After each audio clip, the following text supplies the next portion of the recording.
Assalamualaikum warahmatullahi wabarakatuh. Nama saya Delina Rahmatillah Mariani. Saya dari Ilmu Pemerintahan 2019 kelas B. Di sini saya akan membahas tentang pemurnian dan pembaharuan di Islam. Pemurnian sendiri berarti tajrid yaitu mengosongkan atau membuat kembali kepada aslinya. Nah, di sini itu memurnikan kembali ajaran Islam kepada Al-Quran dan hadis. Lalu pembaharuan itu memperbaharui serta membuat kreasi atau inovasi yang berupa penafsiran tentang agama. Nah, adanya perbedaan persepsi dapat membuat pemurnian dan pembaharuan terjadi.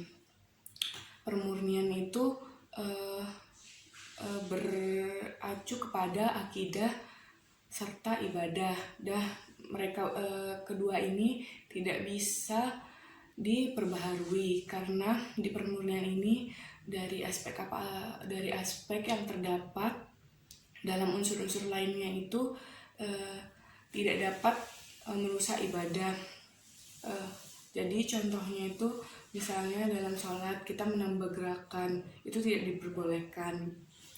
Lalu dalam pembaharuan itu memodifikasi, karena dalam pembaharuan ini melakukan hal-hal apa saja itu diperbolehkan asal tidak ada dalilnya. Lalu sebenarnya itu nama lain dari pembaharuan itu adalah modernisasi. Tetapi karena modernisasi itu diambil dari kata atau suatu peristiwa yang terjadi di zaman Dark Age, yaitu dimana mereka itu melawan sesuatu terhadap agama. Kalau di Indonesia tuh pasti akan ditentang.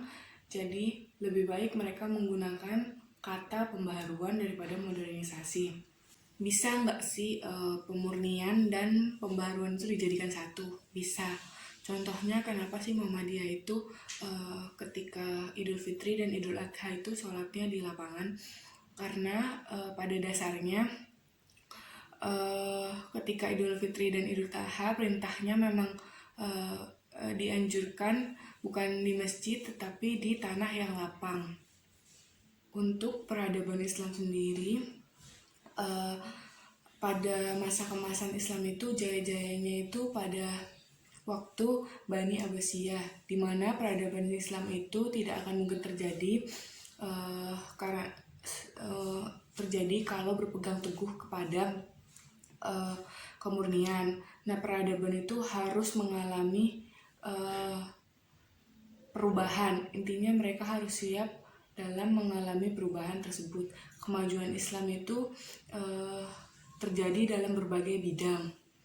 Di zaman Abbasiyah pada masa kepemimpinan Khalifah Al-Ma'mun, yang dimana pada masa itu sangat maju-majunya, beliau membangun suatu perpustakaan yang diberi nama Darul Hikmah, di mana orang-orang Eropa atau Barat pergi ke perpustakaan tersebut untuk membaca literatur. Nah, literatur yang didapat itu diperoleh dari buku-buku Romawi kuno yang diterjemahkan ke dalam bahasa Arab, sehingga mereka itu bangsa Arab itu juga dapat membaca suatu buku tersebut, sehingga banyak keilmuan yang berkembang. Seperti contohnya Ibnu Sina, yaitu dalam bidangnya kedokteran, terus Al-Kindi dalam filsafat dan lain-lain sebagainya. Karena banyaknya waktu yang dibutuhkan untuk menerjemahkan buku tersebut, maka dari itu jadi bahasa Arab itu dikenal sebagai bahasa internasional dan sebagai bahasa ilmiah. Peradaban Islam itu dibangun atas dasar pembaharuan. Nah, pas pasti dalam sebuah peradaban juga pasti ada pasang surutnya. Nah, sebab kemundurannya, kejayaannya Islam itu ada 3. Yang pertama, umat Islam itu udah terjebak pada dimensi tasawuf, di mana orang Eropa yang belajar ke bangsa Arab mengalami pertukaran budaya dan meninggalkan budayanya di sana, sehingga para sufi-sufi tersebut lebih memilih untuk meninggalkan atau berdiam diri. 2 itu terjadi perang saudara di dalam kerajaan Islam, yang dimana adanya aksi saling bunuh-membunuh untuk mendapatkan kepuasan tersendiri. Yang ketiga, karena orang-orang itu udah terlena pada duniawi, yang seperti mengumpulkan uang, foya-foya, membukan dan lain-lain sebagainya, sehingga tidak ada semangat untuk maju dari diri sendiri.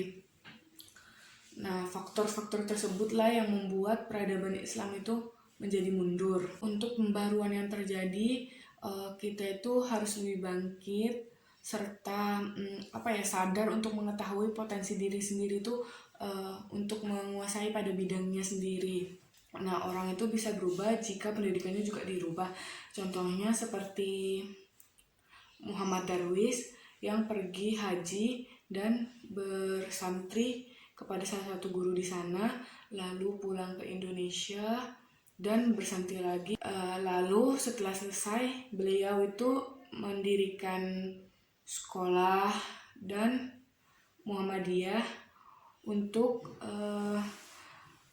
memberikan perubahan-perubahan. Sekian video dari saya. Apabila ada kesalahan, mohon dimaafkan. Wabillahi taufiq wal hidayah. Wassalamualaikum warahmatullahi wabarakatuh.